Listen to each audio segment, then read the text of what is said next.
The night is at its darkest, and you can hear every leaf that crunches under your hastily mended boots. Even after adjusting to the darkness, your eyes struggle to make out shapes in the forest. The woods go silent for a moment as the wind stops, and you stand perfectly still to listen. Impossible creatures of the night are watching. You feel a hot breath on your neck, and then fur brushing across your back. Hesitation sets in as it starts to rain. Fearsome Wilderness is a role-playing game brought to us by Geektopia Games. They, a couple of years back, 2020, on Kickstarter, they had a tabletop board game, which was very popular. And this role-playing game takes that setting and expands it, well, beyond anyone's imaginations. I'm really excited to have with us today Matt Cross from Geektopia Games, who's going to tell us all about it. I hope that you enjoy this. I hope you're as excited about this product as I am. If you are, then please hit like and subscribe and help us to level up the channel. And stick around as we talk to Matt, as my name's Phil, and this is The Dark Orb.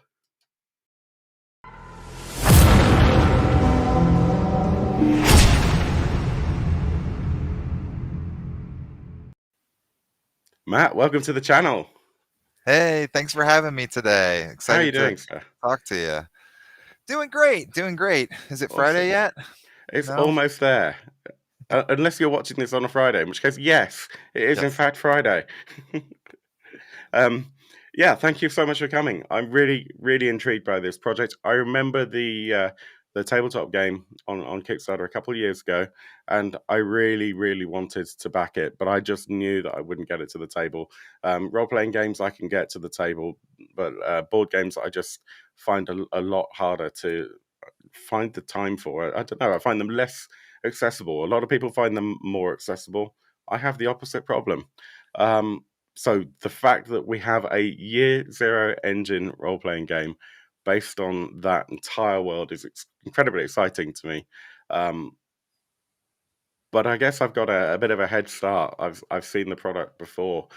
Can you tell us all about Fearsome Wilderness? Yeah, definitely. That's why I'm here, and I'm excited that you dig the look of it and talking about the board game. That's kind of where all this started. So at Geektopia Games, we're a small group of small publisher based in Chicago, and it's a group of friends that started making games. And Fearsome Wilderness came about because I just had this idea of wanting to make like a woodland horrific game and came across these fearsome critters, as they're called, of North American folklore. And they're strange, they're creepy, they're monsters, right? They're perfect. They're ripe for an RPG experience because they're kind of surreal, but they have unique characteristics. And so I don't know, talking to more and more people about the folklore and learning about it, it just became really obvious that this would be great for a board game. And we put in some folk heroes in the board game, and had a dice rolling board game. But as I was playing it, as the game group was playing it and playtesting it, we always were trying to kind of role play certain aspects of it. And I had this fun like science fiction story that I was really wanting to tell. And so we kind of merged the board game with some sci-fi tropes, and having the year zero engine was made it really easy for me to take my story and just kind of drop it all into a Word document on top of this year zero engine that we're very fond of, and can talk about some of those games too, because we've got a love of similar games, I think. But so yeah, fast forward from the board game 2 years later, we're in October of this year, we're launching our next game in the Fearsome Wilderness world that is called Fearsome Wilderness, the role-playing game. And it's a one big book of setting, rules, uh all the monsters, the bestiarium is in there. There's a ending. There's 16 archetypes, so it's a whole package. And I'm excited to kind of get this game out, especially since you couldn't get the board game out and you like the idea. If there's people that are role-playing game enthusiasts, this is kind of that setting for you. So tell me about that setting. Let's imagine that we're on like the first 2 or 3 minutes of um, the first session. So we've created our characters. What would be a typical GM throwing the player into this world for the first time? What would be the blurb on the back of the novel if there was a novel?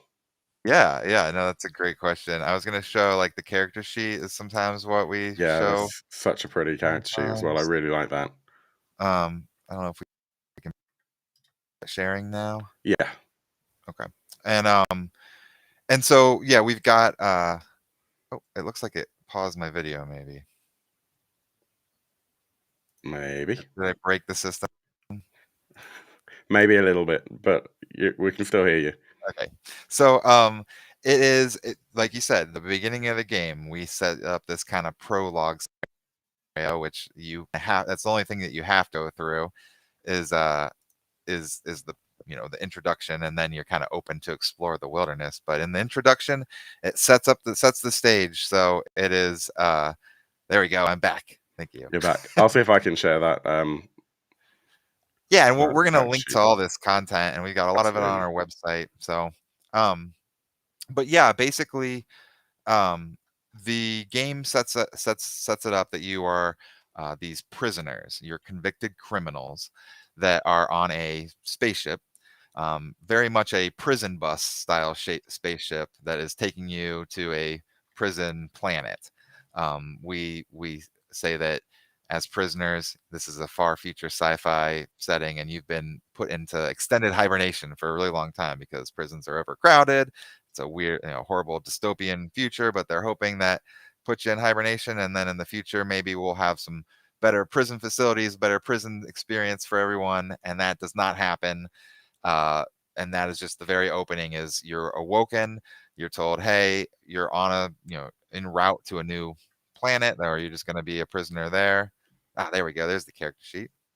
And and and before you make it to you're never going to make it to that prison facility. The spaceship crashes. There is a scenario where you can meet each other, kind of, if you're making a movie, you're setting up the ensemble cast of characters, the expendables or the action stars of the show. And then you're going to, get to know each other, but then quickly things are going to go wrong. The explode, and you're going to be stranded in the woods, with no knowledge of what's out there, no knowledge of, how you're going to get some food and water and live. Hoping for rescue probably goes away real quick after the first couple days. And that's when the game really finds itself, is when you're able to get out there and explore, the whole world that we've set up for you. Very cool. So straight away, that idea of you being kind of prisoners almost makes me think of something like the movie Pitch Black, for example. This whole Yes. kind of setup of, well, okay, now we're screwed. Yeah, and that's a very great example. I mean, Con Air, where, the prisoners are getting to know each other, all different types, right, of Yeah, people that are put together, and also very much like a Lost type of intro, where it's like but people get to know good. each other. Yes, and You're and gonna one where get to you can the control end your of the kind ending. of, yeah. I was gonna say you get to the end of the campaign and they're just like, dude, that was. Oh, I Yeah, no, spent we 6 fixed years it. on this. Yeah, exactly. No, but that is I mean, that's the parts that people liked about Lost, is like there's all these weird Yeah, mysteries and I don't know what I'm gonna get next episode. And I yeah, feel like when you play this game, I'm hoping that it's not, we have enough games out there where there's a dragon and a wizard, or, whatever. So this is not that. This is you're prisoners who have crashed on a planet, and you're kind of, we call the players prisoners in the book because they're still kind of prisoners. Like, you landed on a spaceship, but you can't or a planet that you can't escape. So you are kind of a prisoner still. yeah, absolutely. Yoel, thank you for joining. Asked in the live comments, are there any scenarios or scenario seeds included? So, like, what do you mean? Like little hooks to get into a Yeah, scenario or something like that? Yeah. I think that I'm trying to prove myself here, as this is my first role-playing game that I've made. I hope to do many more. And so, in trying to prove myself, I'm giving a lot of content, and it's definitely more than just like a couple little ideas. it is, the book is separated. The beginning is the player section, and then the second part is the game master section. Just very much same format of Mutant Year Zero or Alien or Vasan or any of those, right? It's that same one Yeah. book, and we have in there 12, like I think 12 locations that you can go and visit, and they have character, NPCs, hooks to get there, clues that you'll find when you're there, ways that they're connected to other scenarios, and potential, things that you're gonna have to fight. And there's a couple of them have maps that are dungeon crawl style locations that you maybe a point crawl type of a thing. But then some of them are just, here's the characters that are there, and go see what you can find out, and maybe try not to die. That's the game's pretty focused on scarcity, and you got to track, are you getting food and water, are are the elements too harsh for you? Hmm. But yeah, there's a bunch of scenarios in there that you can go ahead and play, and they have a finale too. Thanks, Joel. Yeah, thanks, Joel. And yeah, if you are watching live, then please keep those questions coming. Um, yeah, so it's probably a good reason to maybe discuss the system you've chosen. So we'll definitely go and have a look at the campaign. So we've got plenty of time there. But the system, um, it's a tricky one, isn't it? Because a role playing system in an ideal world, um, in my opinion at least, when you're playing a role playing game, the system shouldn't really matter. It's all about telling the story. But the Yeah. reality is that the system that you choose to support that story can have a dramatic effect on how the game looks and feels. So you could quite easily have gone for D&D 5th edition, or OSR, or Powered by the Apocalypse, or Fate. Um, but one thing you just said made me think very carefully about one reason why Year Zero Engine might be perfect for this, which is, of course, survival. And there are games like Forbidden Lands where survival, if you choose to use those mechanics, it's like intrinsic to to the feel of the world. What were your reasons for going for Year Zero? Did you think of any other systems? Was there any contention or even any conversation about using anything else?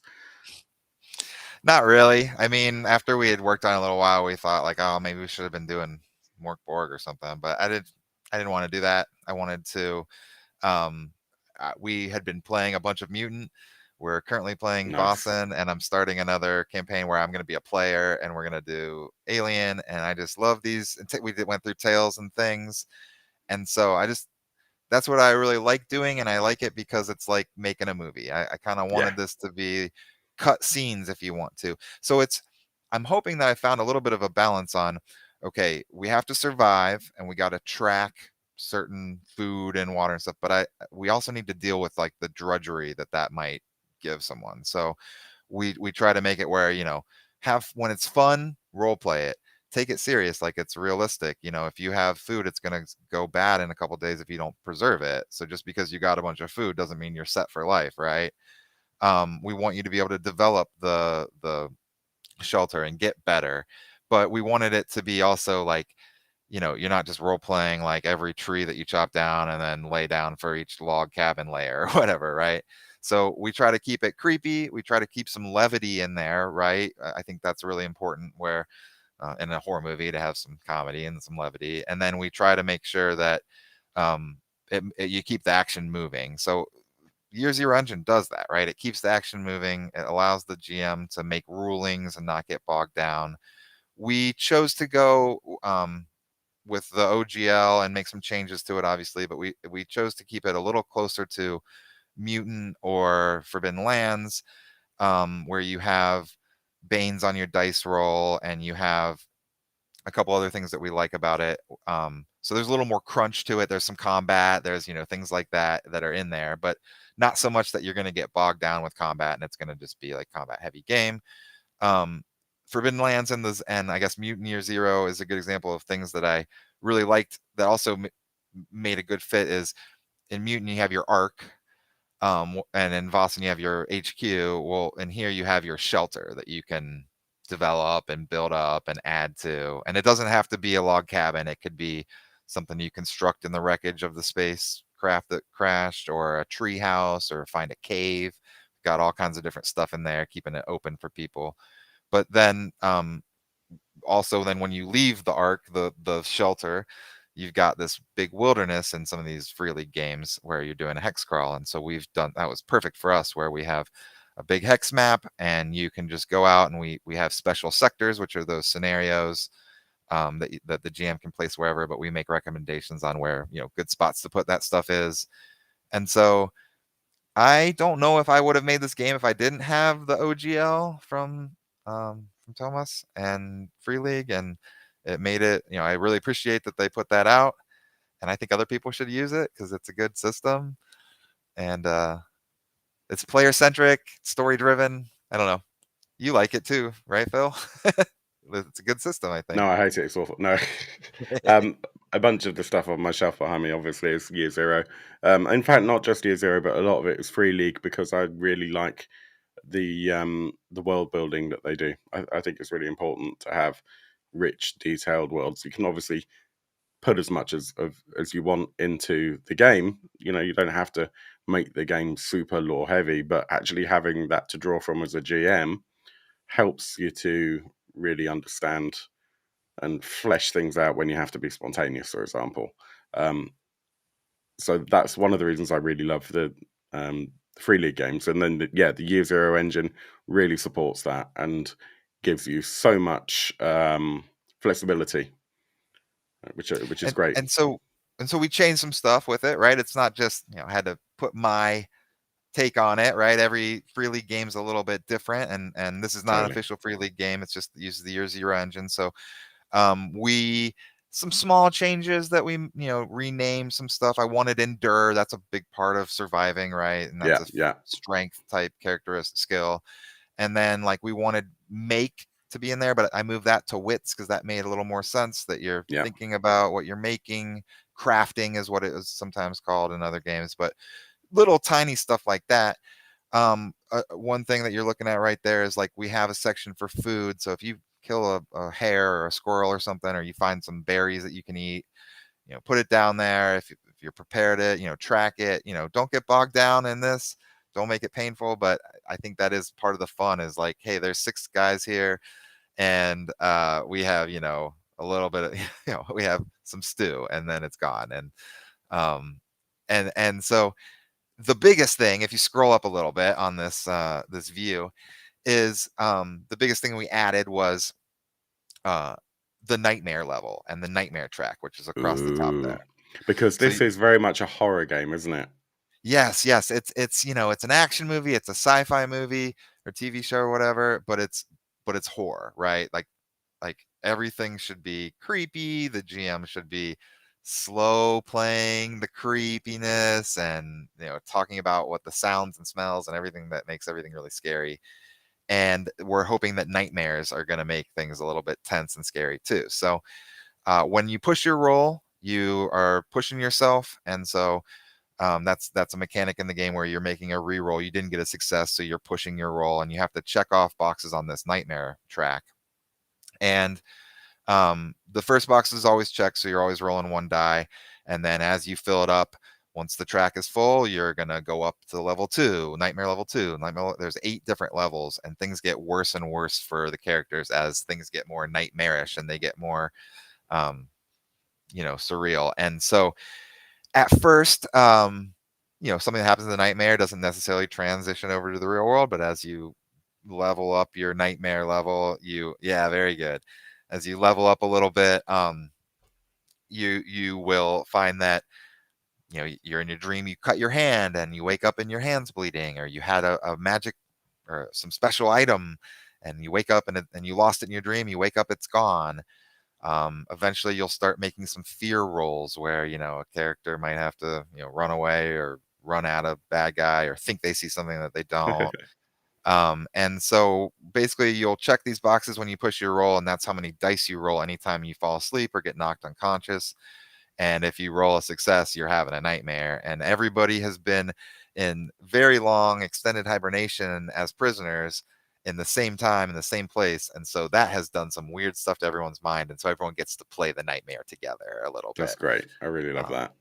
there's D66 of them, so that's what 36 nightmares, and We recommend you keep them like 2 minutes long, but you can obviously times we keep going with them. And it's a great place for the GM to use as a tool to like drop some clues in there or show off a location that people might be having a nightmare about or that they previously visited or something. So it's a tool, and it's also just a fun thing to set the tone with these nightmares. That's really cool. Yeah. In terms of the game itself, you mentioned there's a lot of content. How far through writing it are you? This It's is a done. loaded question. Yeah, no, it's I'm going to enter the backers' names into like one of the pages at the end and say thank you, thank you, thank you. And I mean, there's a couple typos that are still waiting for me to go and fix them that I found just You got to have reason for a recently. second edition, dude. Well, everyone, yes, exactly, and everybody has lots of opinions on like what cryptids. There's a lot of fans of these mythical creatures, and Hmm. they say, "Oh, why didn't you use this one or that one?" These are the ones I picked, but we have a create your own cryptid template that you Yeah, can make your own, and then maybe we'll do more modules and stories and creatures and stuff you can do if books we, of beasts and things like that. yeah. But Yeah, you don't need anything else in this book. Is that everything? Hours of fun. You can do a one shot with it, right? Just say, "Oh, hey, you're in the wilderness," and skip past the prologue and just pick a location to go explore. But I think it really finds itself when you kind of just take a multiple session approach to the game. yeah. And it's going to be a PDF, a soft cover, and a hardcover options. What format are you going for? Like a US letter A4 kind of Yeah, it's like a vibe? free Or league game. It'll look very awesome. similar. Same size, 8.5 by 11, and same kind of format and flow of Hmm. it. Um, we have dice as an add-on. So yeah, I'm I'm like a dice addict, and I love dice, custom dice. So free league's fun because you can put an icon on the ones and the sixes on different dice, and have we had a really good relationship with our dice manufacturer from the board game, and so they made really cool wooden dice. But these are Mm, going to be a solid color with actually like a little pearlescent style to it. But there's three different types: base, gear, and skill. mhm. And it just makes it fun and easy. So my thought on this is like, hey, I'm asking people to take a chance on me and check out my game, our game at Geektopia Games. I didn't write it myself. Ian Baskey's my co-writer on this, and the team at Geektopia Games is larger than just us. But we're hoping people take a risk on us, take a chance on us, and just back it at $9, and you get the digital. So that's Yeah, a lot lower than a normal price for a digital, but we're a new, fresh company that's trying to grow. And then if you're like loving it, get the soft cover, hardcover, and add the dice. The dice are, shipping charges suck, but we try to keep the dice real low.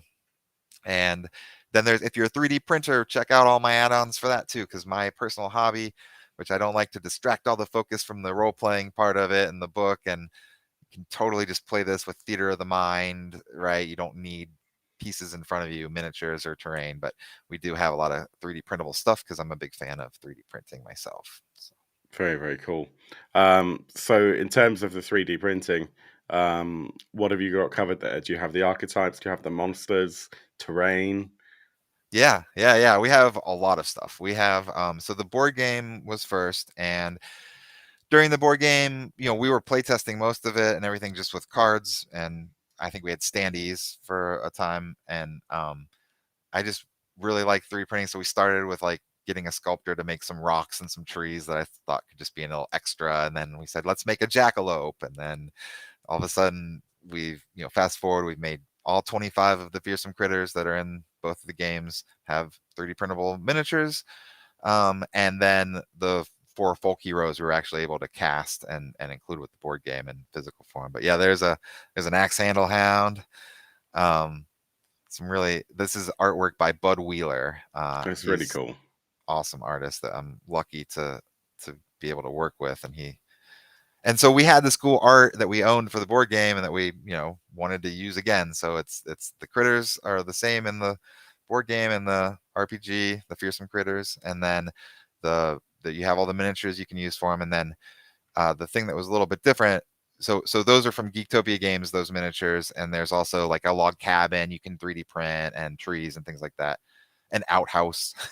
But then You always need a that. company called a company called Digital Taxidermy had all this spaceship wreckage, so we've added that as a separate add-on where you can get like this crashed spaceship on the table, which is Nice. very cool.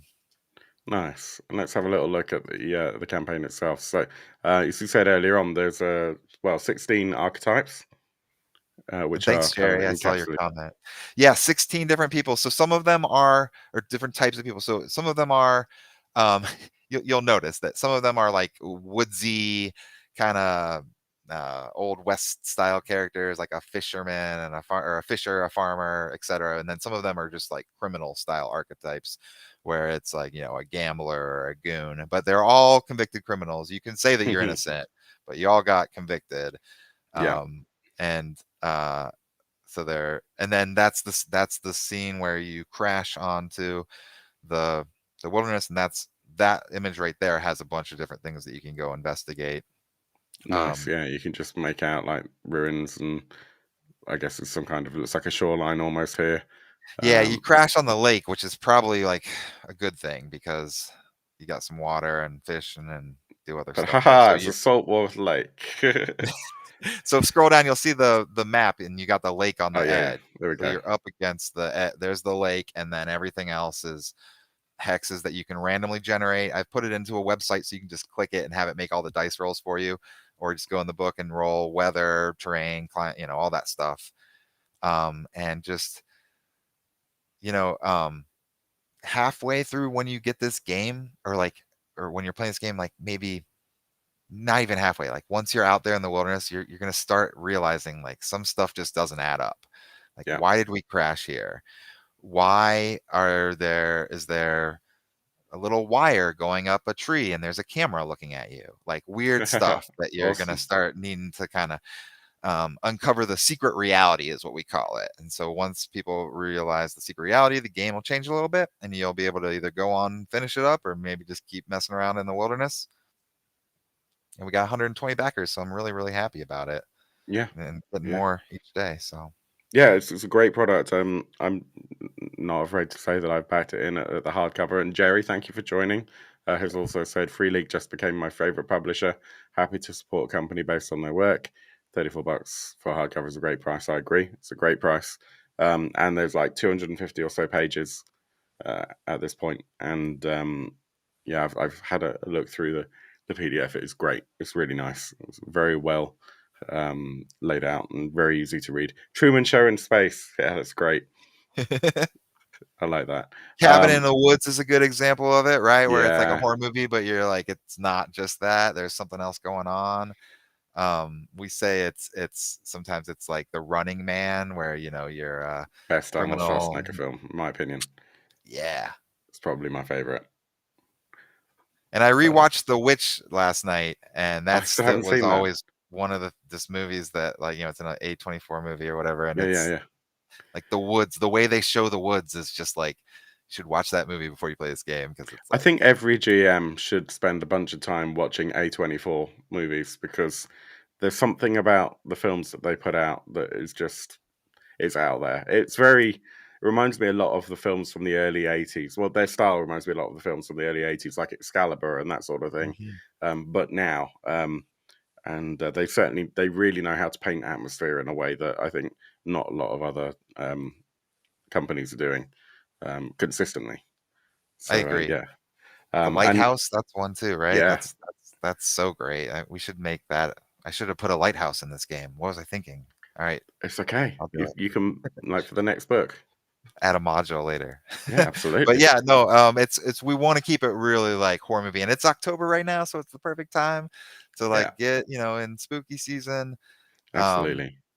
I've been playing. We did like a one shot where I've been sending people off to a pumpkin patch and then putting all my critters and fearsome stuff in there, and so it's a good Halloween tradition, maybe.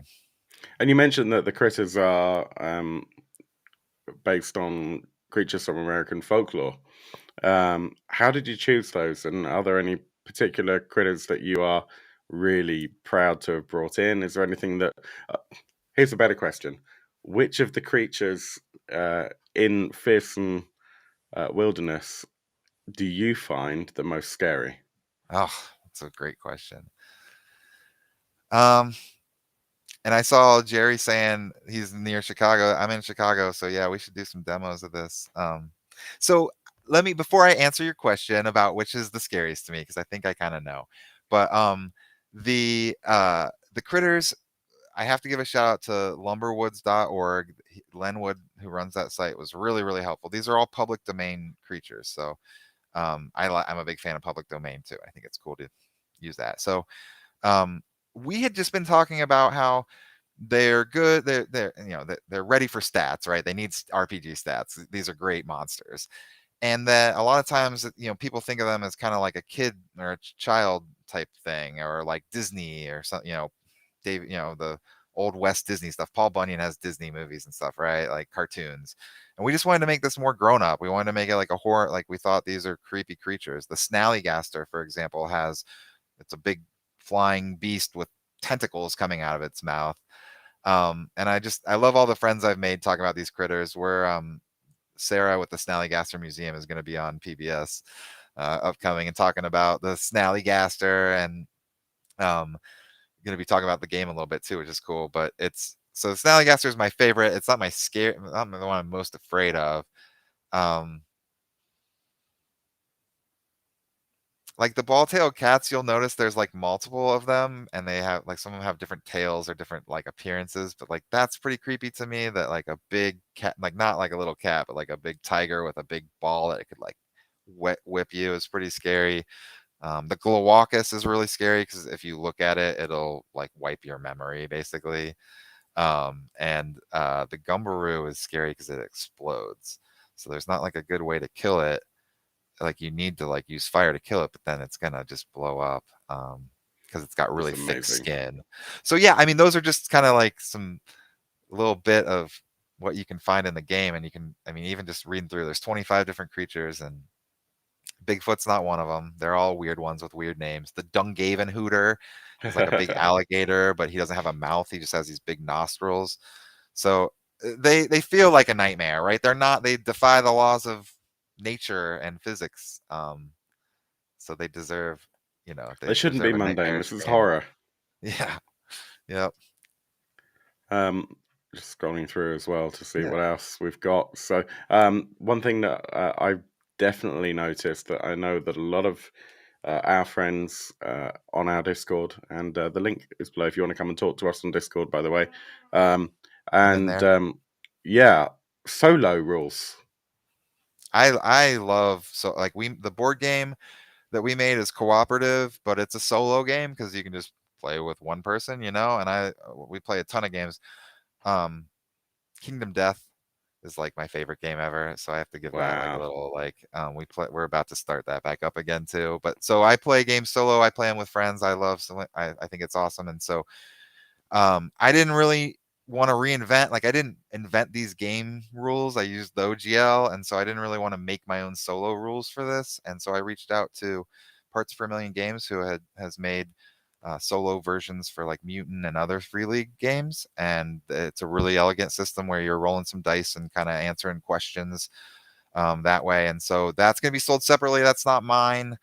But I think it's a draw. I mean, it's a benefit of getting this game is you will have a solo mode coming very soon. He's working on it.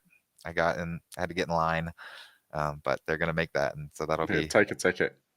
yeah, I'm excited for that. We made a Roll20 app.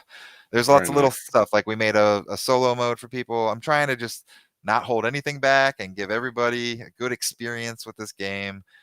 So there's a Roll20 character sheet, not an app. It's just but we wanted that to be in there, and Yeah. it works good. Like it's better than some of the other ones. You can push your roll. You can the Paul who did it is a genius.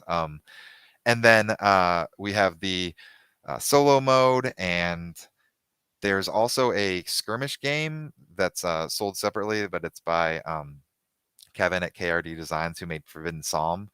Statted up all 25 creatures and That's made a little amazing. scenario. So if you are a fan of miniature gaming, you can play Fearsome Wilderness on a miniatures skirmish type, or go on a cryptid hunt is the scenario. So it all Awesome. works together, and it's all really good stuff. And I hope people are into it. That just sounds great. I'm just looking through as well. Or is cozy. You mentioned about the dice. Let's have a look there. And yeah, there is an unfortunate challenge if you're not in the US with regards to shipping for the dice, which is a real shame because they're gorgeous. But hey, if we can get this product the love it deserves, then maybe in the future that the prices for that will all come down. But the dice are gorgeous. Well put. And Yeah, then I mean, we're being transparent. Like we just like whatever shipping costs we get, we just plug it in yeah, and just exactly. have to deal with it basically. So, yep. Exactly. It's not like you're profiting from the shipping. No, no, no, Someone is, absolutely but not. it's not you guys. Yes. Well, and we Um, want to be safe, right? We want to make yeah, sure that we don't mess this up and like we exactly. take people's money and then we Yeah, give them the product, which we've proven ourselves with the board game. So hopefully people trust yeah, us, but totally. you can Yeah. trust us. In fact, I saw that. So I had a look myself. There's like 3 copies of the board game left on Amazon. So if you haven't got it, then go and look. It's almost Um, gone. Yep. yeah, absolutely. So yeah, the 3D printable minis that we saw, that we discussed previously. Let's see if I can make that Those a are little bit bigger. right there. You see like the painted versions. You don't get them painted. You got to print them and paint them yourself. But that's me painting them. And I am Dystopia Matt on Instagram. Instagram is where I mostly show off kind of stuff I'm doing. I play a lot of similar games that Phil plays, and I post about them. And I do a lot of painting as my I need to get back therapy into and my painting. meditation is painting, and I love doing it in the evenings. So, um, yeah. Yeah, we recently moved and we haven't managed to set up a painting station yet. I really need to get back into it. Our minis backlog is so poor. Yes, Oh, mine well, it is too. depends on your perspective. It's brilliant. We've got an excellent miniatures backlog. Um, but yeah, there's some great stuff there, and of course you got the terrain there as well. If people would just want to 3D print the minis, have you got any recommendations for the type of printer that you think would be best for someone who's starting out? Yeah, yeah, yeah. Good question. So, the the figures, the miniatures that are like the monsters or the characters, you'll get like Paul Bunyan and Babe the Blue Ox. They're NPCs in this game, but they're main characters in the board game. But Yeah, those are all meant for a resin 3D printer. And so I highly recommend like an Elegoo or I don't have like a specific brand I'm trying to yeah, push on people, but I have an Elegoo Saturn yeah. for a lot of the stuff like the log cabin and the trees and the all the digital taxidermy stuff right there is meant to be printed on a filament style printer, an FDM printer that uses filament and goes layer by layer, and none of these require support. So the miniatures that you do in Awesome. resin are pre-supported for you, and you don't have to do the supports. I worked with Charo with from the Fotis Mint Discord and Hmm. Patreon, and he did some, and then Domingo is another guy that did some of the supporting for me. So anyway, I just like to talk about the people that helped me along the way. But digital taxidermy is my new best friends, and they have all this stuff that does not require any supports, and it's all that crash stuff and the witch's Yeah, house and the windmill, and it's really really easy to print. And I printed it myself, and it was very easy. So that's I can that I if you go and build an Ender 3 yourself, that's a good printer to get started off with and a low yeah, cost, but it's going to be a lot harder than just getting into Prussia. I'm a big yeah. Prussia fan ever since I upgraded, and I haven't looked back. So I can everybody has to echo that upgrade it. sentiment actually. So I have an Ender 3 and it's great, but you got to be prepared for things like that, and they are brilliant. That it's a hobby in and of itself. So Totally. you're going to spend more time trying to work out why something didn't print than you will be working out or waiting for something to print, or you'll print something and the last hour or so it will just go horribly wrong. So um, there are trade-offs. So if you're looking for a new hobby, 3D printing is amazing, but there is a sliding scale, and depending on what you buy, you're going to have a very different experience. Um, and yeah, so those filament printers are great for large pieces of terrain. Um, and then you have the resin printer, which literally uses liquid resin, and they're much more suited for small items. Real messy, real Yeah, and they smell just kind of like bad as well. yeah. But it's really fun, and it's like I said, I think I always tell people like you don't need this stuff, but like I love it and I recommend it, and we wanted to just show that we're dedicated to this game and this platform and this world. And so we're, you know, And the digital taxidermy stuff was existing already, and they're just an amazing company. So I'm lucky that they wanted to collaborate on this stuff with me. And yeah, It's really, really cool. I think it's a great product. I'm very excited. I think your price point is brilliant. Let's just go through those pleasure levels just so that yeah. people are aware. So I'll just bring the campaign back up. So there's 6 days left to go, and it has met its goal. And a reminder, the book is basically done. So we're not going to be waiting 3 years for this thing to land on our doorsteps. So bear that in mind. I'm speculating. I mean, Matt, you could tell me that I'm completely wrong, and No, you're actually, you're just going to hold on to them. No, I'm joking, of no, course. you're very right about it's gonna be quick. So I have to put something in there, and I didn't want to make it too stressful and say like, oh, I'm gonna get it to you right away, because basically what'll happen is the campaign's You never done, know. and then we Yeah, have to wait for the funding, and then every time I send, so I'll get the proofs sent. I already have the proofs, the hardcover and the softcover. They look great. I'll get some little things changed, but you wait for Drive Through RPG to send the yeah, proof, and then you got to say okay, and then we'll get it sent out to everybody. The dice will be like the last thing, I think. But yeah. what do I say in here? February. Well, the digital stuff, Digital December, stuff right? December, and Right then away, yeah, print Feb. February. But it might be January, right? I don't want to overcommit, but It's I'm always gonna good get it to you right to away. under promise and over deliver.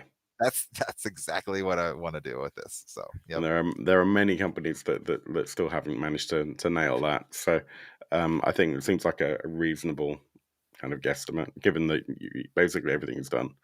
Um, Willis Harover is the artist that did the black and white drawings that you'll see of the archetypes and everything. Bud wow, that's so Wheeler is cool. the one that did that. Um, that's this the color stuff is Cyber Nosferahu on uh, Instagram. That's what he likes to go by. And then the miniatures are sculpted by all kinds of different people. I don't sculpt miniatures. But they're there for you. And really just grab that $9 PDF and you'll make me Yeah, the happiest man in the world. And I will keep making games from Geektopia Games. It's John Lash, me, Ian Baskey, Gary Morgan, Chuck Schmelzer. We're all very, very appreciative and grateful to any little support you can give. And we hope you like the game for and sure. even at $9, you get your name in the book. So basically, what we could really do here, we could really screw Matt's game up by basically all backing just $9 and having to add all these pages to the book. It So would be a good problem to have. I would, I would figure out something. but yeah, $9 for the digital, and then $28 for the soft cover, and then it jumps up to 34 for the hardcover. That difference is negligible, but some people do prefer soft covers. I prefer hardcovers because I know that if I have a soft cover, I'll just end up getting that cover bent or something. So It just I'm lasts really pleased that longer, you have. Yeah, right? exactly. And just like It's a much especially better like if melee we look weapon. at it 10 years from now or something, like it'll Exactly, be exactly. nice. So for me, yeah, I think it's great. I think you've done a really great job with the pricing. I think the game looks exciting. It's going to be a lot of fun. I like the fact that you're thinking about the different levels that you can play in as a survival game, as an action game, as a horror storytelling game, hex crawl. You're kind of thrown everything at this, and I think that's really cool. Take the parts you like and use them, um, and just jump into it. Just throw caution to the wind, crash in the wilderness, and figure it out day by day. It just sounds like my normal working day, to be honest with you. we, yeah, we in the game we often the formula that you could use is like you wake up in the morning and have usually like a morning meeting around the campfire. Maybe you're Yeah. drinking your not coffee, probably like root tea or something. And then like, what do we need to do today? Oh, well, we need food, we got to fix this, we got to dig a latrine, we got to whatever. And then pretty soon there will be some sort of mystery or some sort of problem, and then we like bookend it with nightmares, right? Every time you sleep, and your mysteries won't be solved, you're going to be sleeping a lot, but and the mysteries will continue. But that's kind of the big points of it, is go out there, make some friends, make some enemies in the wilderness, figure out what's going on, don't die. Seems like amazing general life advice there. Matt, Thank thank you so much from Geektopia Games. It's been such a pleasure to talk to you. I'm really excited about this product. I think it's going to be a great addition to role playing in general. Yoel says, "What? No coffee? Horror? Yeah, it's a mug of hot water Yes. with brown grit in it. That's what we all want." Um, yeah, Maybe you'll remind find us. some coffee in the lost cargo because there is like scrap or stuff in other games. There's cargo that you can go True, find. So don't true, true. don't worry, Joel. There's some stuff out there that you might find. We'll see. Maybe. Where can people find you? So yeah, on Kickstarter is the best place to go. And then geektopiagames.com is our company website. It used to be a blog and now it's a game publisher. This is our third game. It's our second Kickstarter, but we want to make lots more. I'm Dystopia Matt on Instagram and a little bit on Twitter. And yeah, just thank you thanks everyone in the chat. Thanks everyone who's watching this. Yeah, I'm thank you. excited to be here. Thank you, Phil, for having Oh, me on. you're very welcome. Thank you very much for joining. If you have enjoyed the show, then please obviously like and subscribe and all that stuff really, really helps us to level up. Also, as I mentioned earlier, we have a Discord. The link to that, if you're watching on Facebook or on YouTube, is below in the description. You're welcome to join. That's not kind of constrained to Patreon subscribers or anything like that. But that said, if you love our show, then of course your support on Patreon would be massively appreciated. But not vital. Thank you so much for joining. I really hope you enjoyed the show. Thank you to Yoel, to Jerry for your live comments. Thank you again, Matt. I'm really, really excited by this product and just so happy that we managed to find some time to talk. It's going Yeah, to you be, squeezed me in during the campaign. I didn't give Phil much notice here, but I really well, appreciate having me on, talk would about have this had you stuff. on sooner if I hadn't been stricken by this evil virus of doom that seems to be attacking everyone this time around. But Feel yeah, better. it's going to be great, and I'm really excited to get this to the table. Actually, it's going to be a lot of fun. Thank you so much, everyone, for joining. Please check the campaign out. It's still live on Kickstarter. The link for the Kickstarter is down below. And throw it $9 or maybe more if you have it. If you like the look of it, I think it looks fantastic, and I'm really excited for it. So thank you, everyone, for joining us. My name's Phil. This has been The Dark Orb. And until next time, I hope your dice rolls are way better than mine. Thank you, everyone. Take care. Good night.